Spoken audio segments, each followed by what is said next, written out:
Welcome back to The Explainer.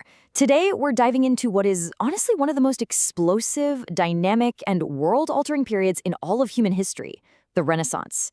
It wasn't just a brief trend or some minor shift in how people painted.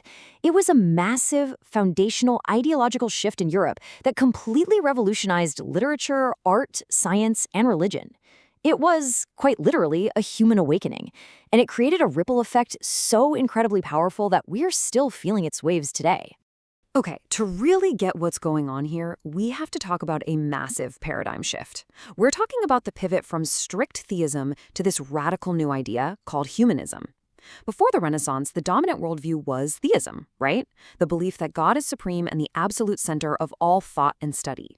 But during the Renaissance, scholars and just everyday people started doing something totally radical. They started looking inward.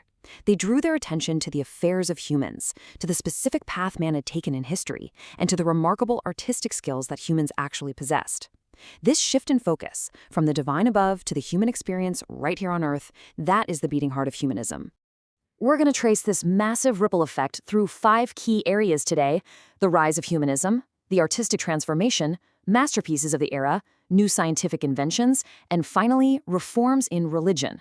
Let's jump right in. Section 1. The rise of humanism. So as this new philosophy takes hold, education completely changes gears. It's not just limited merely to the study of religion anymore, it transforms into the passionate study of humanity and how we live. Whole new subjects like history and the arts just explode onto the scene.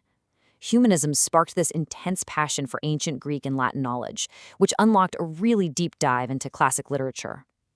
And this created a whole new generation of modern scholars and legendary writers across Europe. I mean, we see absolute giants like Dante in Italy, the unmatched William Shakespeare in England, and Erasmus in France. They were suddenly empowered to explore the human condition in a way that had literally never been done before. Moving on to Section 2, the artistic transformation. Now, this shift in thinking, it completely rewired how humans express themselves visually. Think about the contrast here. Before the Renaissance, artists largely painted purely religious themes to inspire devotion, and they were essentially organized into these nameless ranks funded exclusively by the church. But because of humanism, artists suddenly became independent creators. They had their own names, their own reputations, and instead of just the church, you had rich patrons who valued worldly pleasures, stepping up to fund these creations. This allowed artists to focus on worldly affairs and raw aesthetic feeling. It was just a total structural and thematic overhaul. Which brings us right into Section 3, masterpieces of the era. Let's take a quick virtual gallery walk, shall we? Look at the Mona Lisa. It is the perfect example of this incredible independent skill. We're talking about the Italian genius Leonardo da Vinci. Under the old system, a guy like him would have just been another anonymous craftsman in a rank. But now, he's an artist, an architect, an engineer, a poet, a musician. He completely embodies the Renaissance ideal, a single individual capable of profound worldly mastery.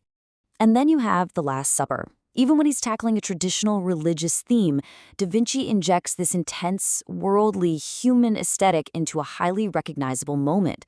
Just look at the expressions, the depth, the individual reactions of the figures. It's a study in raw human emotion just as much as it is a religious theme. Of course, we can't talk about celebrating human skill without bringing up another absolute giant of the era, Michelangelo. Just look at his breathtaking ceiling paintings at the Sistine Chapel in Rome. You can clearly see the Renaissance influence here. The sheer scale of the human form, the dramatic movement, and just the undeniable celebration of the physical body. It's awe-inspiring. But get this, Michelangelo wasn't just a painter. He was an incredibly accomplished sculptor too. He took massive blocks of marble and carved jaw-dropping works like the David and the Pietà. Working with marble was a really special feature of this period, and these statues vividly display the Renaissance obsession with human anatomy and the absolute pinnacle of individual raw artistic skill. All right, Section 4, new scientific inventions. So, because people are now diving deep into ancient history, literature, and philosophy, society experiences this massive leap in critical judgment. People are actively encouraged to reason for themselves instead of just blindly following convention. And this mindset, it directly triggers a massive surge in scientific advancement. Take Nicholas Copernicus, rightfully known as the father of astronomy. Through pure reason and observation, he completely shattered the deeply established belief that the Earth was flat. Imagine the paradigm shift of suddenly realizing the entire world is fundamentally different than what every single authority figure had told you. Literally, this one era kicks off a rapid-fire chain of mind-bending discoveries. Copernicus proves the spherical Earth revolves around the sun. Galileo, a university professor, invents the telescope and actually observes craters and mountains on the moon. And in the medical field, William Harvey discovers the facts about our blood circulatory system. Dr. Paracelsus revolutionizes treatments, basically laying the groundwork for modern pharmacology. And Michael Surtex maps out exactly how blood pumps from the heart through the lungs and back again. The human body and the universe itself were being decoded in real time. It's wild. And that brings us to our final stop, Section 5, Reforms in Religion. Okay, so we've seen how this logical reasoning flipped education, art, and science upside down. Well, eventually, it gets applied to the most powerful and deeply entrenched institution of the time, the Catholic Church. As a direct result of these scientific advancements and this revolution in thought, people started reasoning things out in every single field. They began to critically examine religious teachings and the pretty much unlimited powers enjoyed by the Church. Groups that rose against these powers became known as Protestants, as some really severe criticism was leveled against corruption within certain religious ranks. And this whole critical thinking movement really hits a boiling point with Martin Luther, a professor in Germany. First, he realizes through his own deep study that some church teachings are actually contradicting the Bible.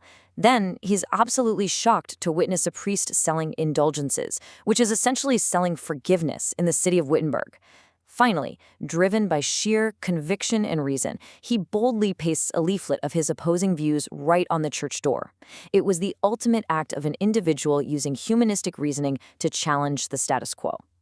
Man, we have covered a ton of ground today, tracing this massive shift in human consciousness. But as we wrap up this explainer, I want to leave you with one final thought to chew on. Based on everything we've just explored, from the explosion of independent thought and scientific inquiry to those incredible heights of artistic individual expression, how are the humanistic ripples of the Renaissance still actively shaping our world today? Take a look around you. I guarantee you'll see the evidence absolutely everywhere. Keep learning, keep questioning, and I'll catch you in the next explainer.